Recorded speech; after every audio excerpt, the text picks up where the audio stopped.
Hello, dear student. Today I shall teach you model. Model M-O-D-E-L. M-O-D-E-L. Here M-O-D-A-L model. First of all, model.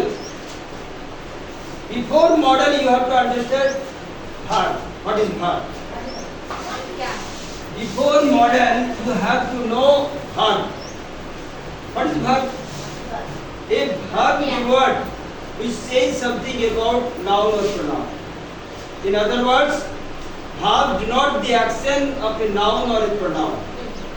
Or other words, verb did mean word. Here, verb mainly two kinds. Main verb, second auxiliary verb. Once again, auxiliary verb has two kinds. Primary auxiliaries and model auxiliaries. Primary auxiliaries mean is, am, are, was, were, had, have, had. And model auxiliaries, you have to teach now. Model. Then model auxiliaries shall, will, should, would, can, could, may, might, need, ought to, dare, and must. How will you use model? These words shall, will, should, would. These words are called models. These words are called models. A question arises. How shall we use shall? How shall we will as well like should, could, can, could, may, might, need, ought, dare, must. First of all, shall. Shall mean, shall का अर्थ क्या होता है? Shall used in future tense, जिसका अर्थ होता है हिंदी में गा, गे, गी. और shall used only I or be. Shall use only I or we. यानी shall का यूज सिर्फ प्रयोग जो है I और we के साथ होता है. जैसे I shall do it, मैं ऐसे करूँगा. I shall go home, मैं घर जाऊँगा. तो shall का साथ I के साथ भी होगा. We shall eat, हम लोग खाएंगे. तो shall का प्रयोग I और we के साथ होता है. जबकि will जो है other person, जैसे he हुआ, she हुआ, they हुआ, we हुआ, उसके साथ होगा. जैसे he will go home. She will eat rice. Then they will go to market. Other person, I and we. Other person you will use will in future tense. That means will में मतलब भी ऐसा कुछ meaning नहीं होता. उसका अर्थ होता है हिंदी में गा, गे, गी.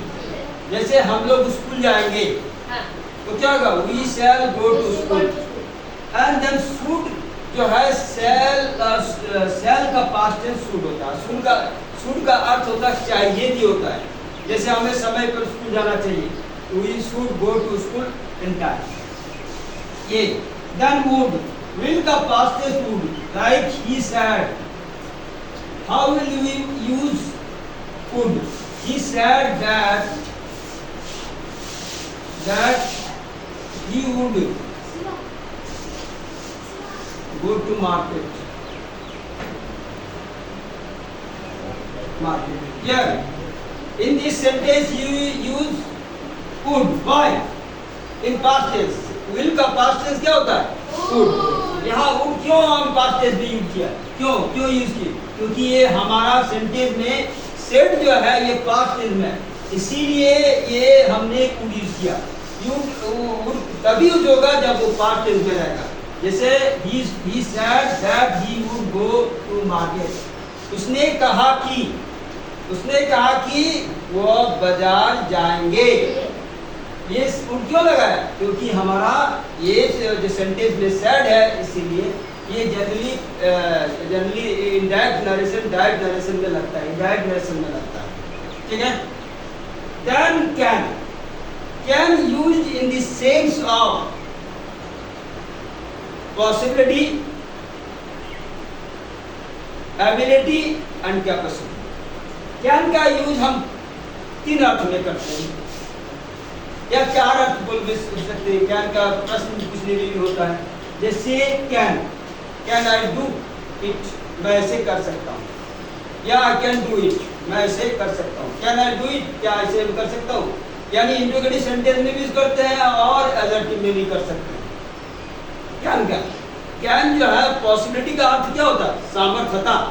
जैसे मैं इस काम को कर सकता हूँ तो क्या होगा, I can do this work, ये पॉसिबिलिटी बताता है, संभव होता है, यानी सामर्थ्यता बोध कराता है। तो कैन का यूज करेंगे। दूसरा अर्थ है मैं अंग्रेजी पढ़ा सकता हूँ, तो ये एबिलिटी हो गया, क्योंकि मेरे पास योग्यता है। एबिलिटी मतलब क्या होता है, योग्यता। तो I can teach English, okay. Then capacity, like I can drive a car, मेरे पास कैपेसिटी रहेगा तभी हम कार चला सकते हैं, इसीलिए उस समय क्या यूज करेंगे, आई कैन ड्राइव ए कार। तो इसमें कौन इस सेंस में यूज हुआ, कैपेसिटी में। तो कैन का यूज होता है, इसमें होता है पॉसिबिलिटी होता है, एबिलिटी होता है और कैपेसिटी में यूज होता है, जिसका अर्थ होता है सकना। क्लियर। देन कुड, कुड क्या मतलब होता है, कैन का पास्ट टेंस होता है कुड, कैन का ही पास्ट टेंस होता है कुड, यानी कैन माने सकना, जबकि कुड माने सका। ये सका हुआ, कैन माने सकना और कुड माने सका, यानी इसी का पास्ट टेंस, कैन का पास्ट टेंस क्या होता है, कुड। कैन का पास्ट टेंस कुड होता है। जैसे एग्जांपल, जैसे he said that he could do this work, इसका मतलब क्या हुआ, ये कुड क्यों लगाया, कैन का पास्ट टेंस कुड होता है। कैन माने क्या होता है, सकना, और कुड माने सका, यानी पास्ट टेंस में हो गया। ये सेड लगाए इसीलिए यहाँ कुड लगाया, नहीं लगाते। ये डायरेक्ट इनडायरेक्ट नरेशन में है। तो he said that he could do this work, उसने कहा, उसने बोला या कहा कि वो इस काम को कर सका, सकता नहीं या कर सका, इसीलिए पास्ट टेंस में कुड का ये सेड है, इसीलिए कुड का प्रयोग होता है। क्लियर। उसके बाद that may use in the sense of probability. Probability मतलब क्या होता है, संभावना जिसमें हो। दूसरा है परमिशन, यानी अनुमति में। तीसरा